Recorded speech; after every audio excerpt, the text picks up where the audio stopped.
Welcome back to Livewithmarie. Today I am doing another podcast, but live with you all. I'm just here to speak upon my experience. I hope everything is well with everyone.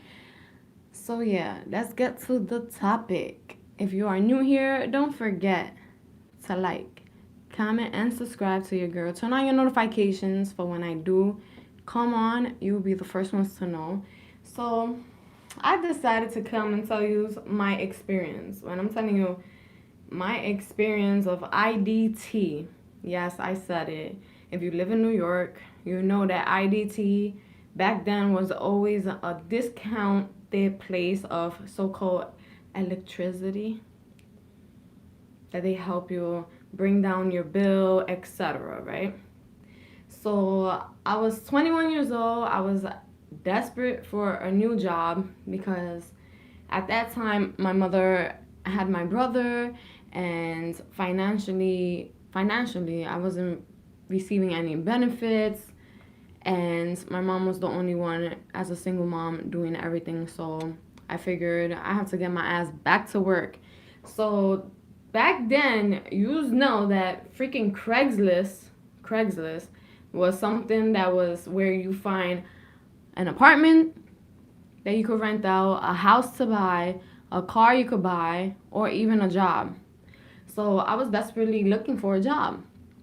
So I go ahead and I'm searching and searching and searching. Certain jobs listings I wasn't into. I was like, I'm not interested in none of this. Especially at my age, I was only 21.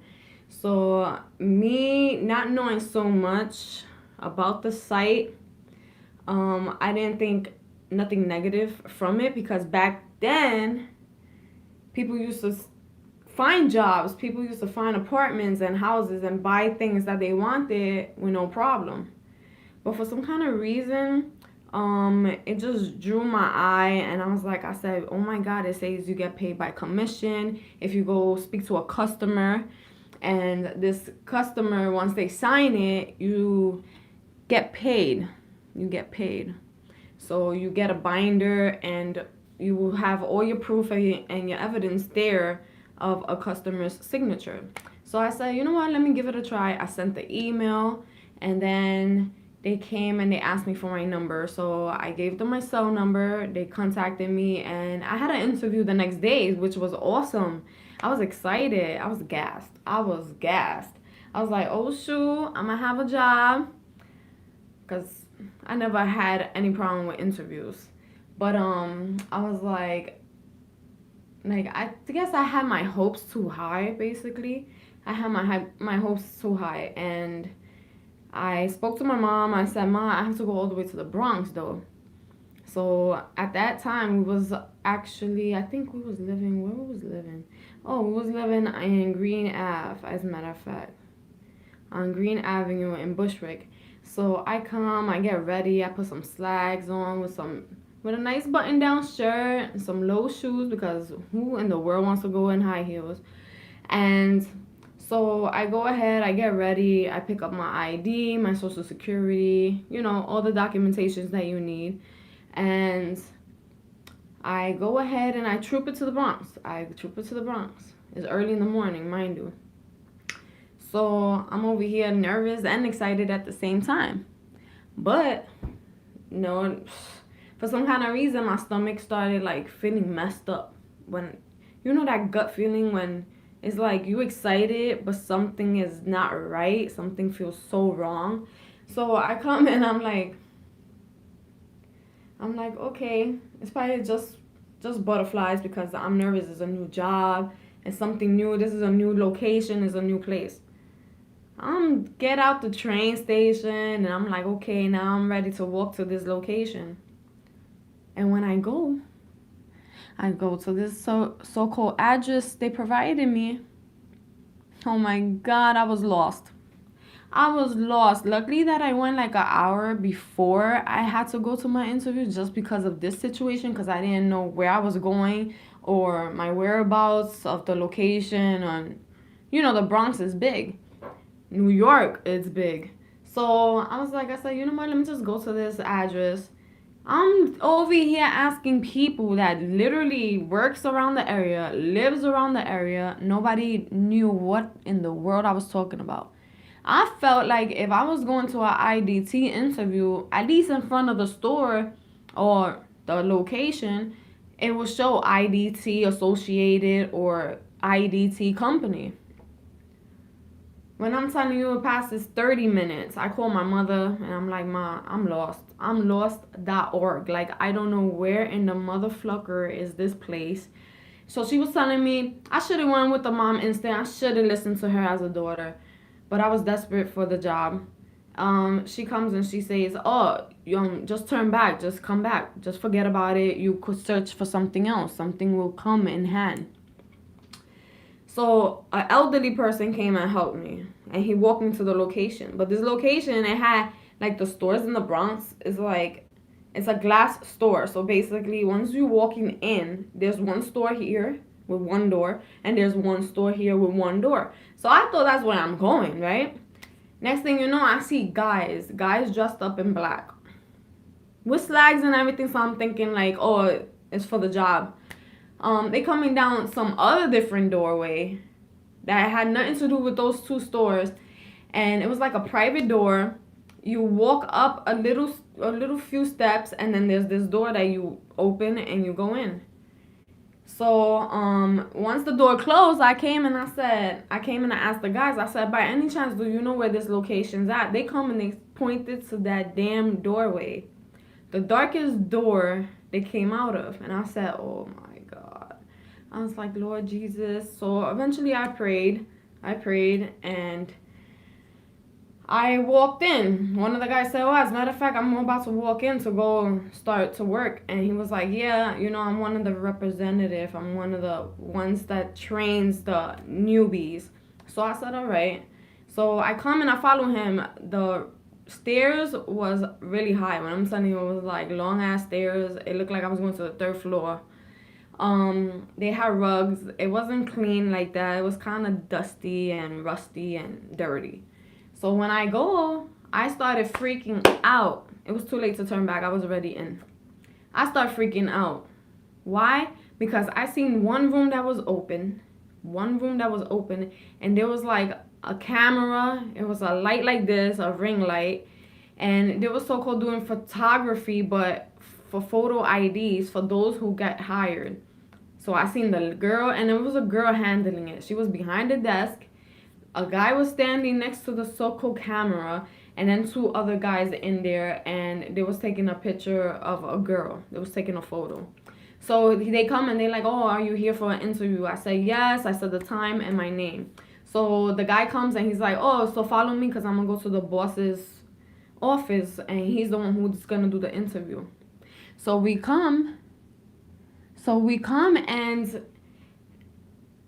and we walk together into this office, and it's a baldy fat guy.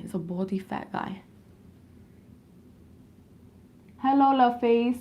So it's a baldy fat guy, and he comes and he's like, oh, hello. He says my name, whatever. He's like, oh, we're just gonna do this interview fast because I have things to do. I was like, wow, so unprofessional, right?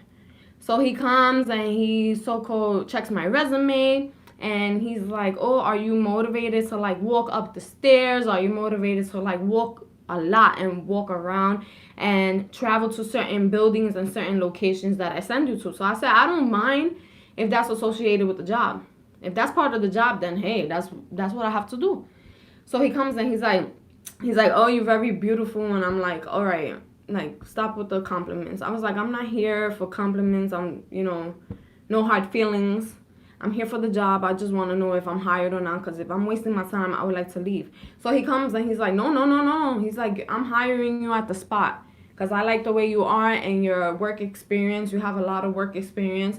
And he's like, so what we're going to do is start your training. I was like, all right, no problem. So he comes and he sends me to that wicked room that I seen full of people. And he comes and they come and they take the picture of me, right? But for some kind of reason, the boss didn't stay in his office. The boss literally came and followed me into that room that I was going to take my photo. So he comes and he's next to the photographer, and he's whispering something to the girl behind the desk. And I looked and I was like, I said, is there something that you have to tell me? And he comes and he's like, oh, no, I'm just saying that you're very pretty, blah, blah, blah. I was like, look, let's just get on with this. So they come, they take my photo, and within 5 seconds, my ID was made. I had my ID ready, and I was like, I said, okay. So the guy that walked me in the first time, he said, here's your binder, and what we're gonna do is start with the commission work. I said, all right, no problem. Then he comes, and he's like, we're gonna go to the Bronx. So they come and they provide the Metro card. So I said, all right, no problem. We go to the train, and we're about to walk to our location. Well, take the train to our location. Because for some kind of reason, when I was in like the lower part of the Bronx, I had to go to like the upper part of Bronx, which was deeper. So I had to go the opposite way. And so we get off the train, we go to our location, and next thing you know, he's like, oh, we're gonna start walking to each of one of these buildings. And you know that the damn buildings in freaking the Bronx, it's project buildings that has like 10 floors and there's no elevators. Everything is just stairs. Oh boy. Oh child. I already knew it was gonna be a long day. But I went and I texted my mom. I let her know at all where I was going, what I was doing, what was the situation. So I go to like my third building, right? And to find out that this asshole, yes, I gotta say, the asshole came and said, oh, since this is a training, and even though you have signatures in your binder, it's not gonna count. It's not gonna count as commission. I said, no, it should be counting as commission. If I'm training, that should be for me, for my first paycheck. It should be counted.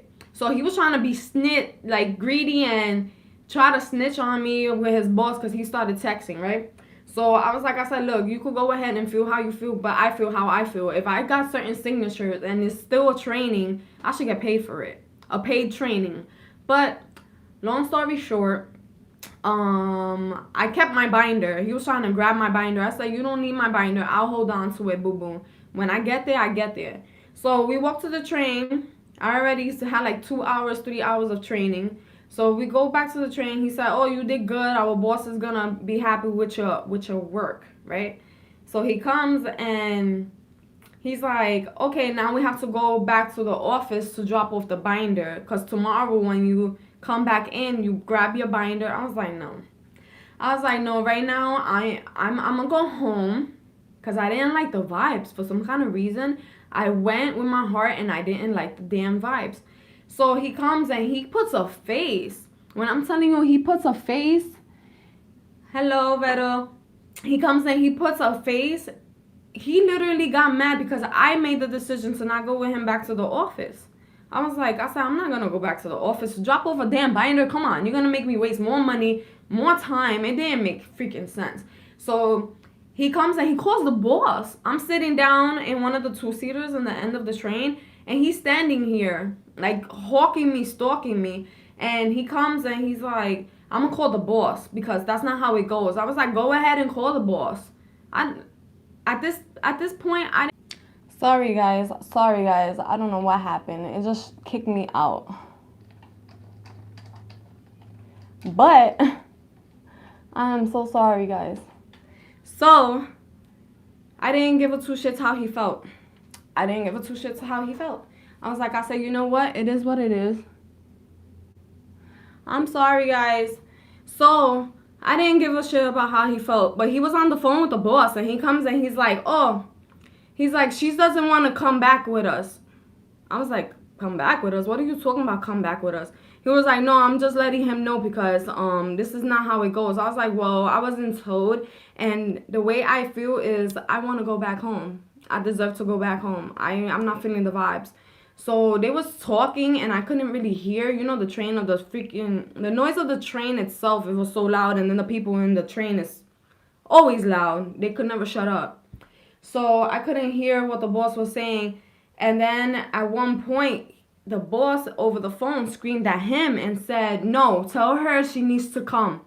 Just convince her that she needs to bring the binder. I was like, I said, what the hell? So at that same moment, I was texting my mother. I was like, Ma, there's something fishy. They both getting upset that I don't want to go back to where I started from, and that they so-called want me to drop off a binder, which it doesn't make sense, because if I'm already hired, I should be the one holding on to the binder to go back to work the next day, because it didn't make no sense at all. So he kept demanding and kept demanding and kept demanding. I'm like, oh, hell no. So my mother came and she said, no, stay on the train. Do not get off and get your ass home. Something is fishy. Next thing you know, he comes and he's like, oh, I'm about to get off. Are you getting off with me or not? I was like, I'm not getting off with you. I already told you. I told you I want to actually be in my house. I want to go home. I do not feel this vibes. I do not feel right. This doesn't feel right. You're over here getting upset that I don't want to go back to her office to drop off a fucking, a freaking binder. For what? For what? But anyways, so I took my ass home, and next thing you know, I got fired because I didn't follow the regulations, the rules for the damn binder to be dropped off, right? So I said, fine, it is what it is. You know what? I'll find something else. So I came out and I was like, I said, you know what? It is what it is.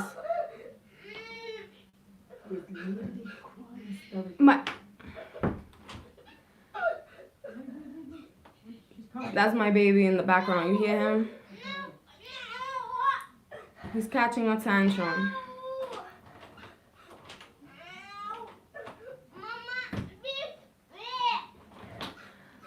Hold on, guys. Mom life. This is mom life. What happened? What are you crying about? Mama, do that. Mama do that to you? Oh, okay. Okay. Shh. Sit right there. Sit on the toilet. Wait for mommy. Oh, you have to do pee-pee? But, so I'm trying to finish this. I'm sorry for the interruption, guys. This is the real life of a mom. But, whatchamacallit? What I was saying. So basically, I got fired. And it's okay with me because it's not like I was making money anyways. So I decided to just leave it alone. And the next day, we turned on the news and we just relaxing, drinking our coffee. And we found out that all that stuff was corruption. It was all dealing with... Thank you so much, Vero. It was all about sex trafficking. So I feel like personally, if I was to make that decision to go back and take that so-called binder that they wanted, it wasn't really for me to start work and to be to start work. It was to actually kidnap me for sex trafficking, because I found out that there was vans in front of the damn office for when the girls go back to so-called work. I said, oh, hell no. I thank God every day, that instant, I went with my heart. I listened to my mother. I should have listened to her in the beginning. I should have never walked into that damn office because they had a photo of me, and certain information that they shouldn't have. And I feel like, for some kind of reason, I feel like, oh shit, I was one of the saved ones. And then, at one point I did go on social media when MySpace days was popular, and AOL, and I, sent out messages and I said, ladies, be careful with IDT, etc. on Craigslist. It's all a sex trafficking scheme. So I was saving girls' lives, and thank God that I did. Because they all got tracked down, and they said it was located in the Bronx. It was a hidden spot and all this other stuff. And they said it was making believe that it was working with a certain company for discounts. I said, holy Jesus. So till this day, I thank God every day that I'm saved. I didn't get trapped in that situation like other girls, which I feel bad. Stop it. In that situation, and I feel like, ladies, if you have daughters, make sure that even though they desperate for a job, they shouldn't be that desperate, because they could fall into traps. There's a lot of sick people out there. There's a lot of sex trafficking that's really happening till this day. Whether you walk to a store, changing the tire of your car, never be alone. Don't do things alone, and don't fall for everything. I know that in this situation, a lot of people is looking for jobs, and eventually, we go with our hearts and be like, the first one that's available, we're gonna jump on it. Don't do that, because if you could save your life and save another life, do so. I thank everybody that's here listening on my live. If you're listening now, you're listening later, make sure you go ahead and comment down below. How do you feel about my situation? How do you feel about sex trafficking? Or have you ever been in a situation that you had an interview, you didn't feel right, you had something for school, you didn't feel right, or you went to a certain location and you felt violated by people? Let me know in the comments below. Let's start this a trend and have a good conversation about it, because a lot of people don't like to talk about it.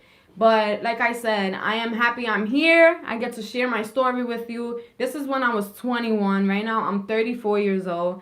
And like I said, be careful, be safe. God bless you all. And I see you next time. Bye, guys.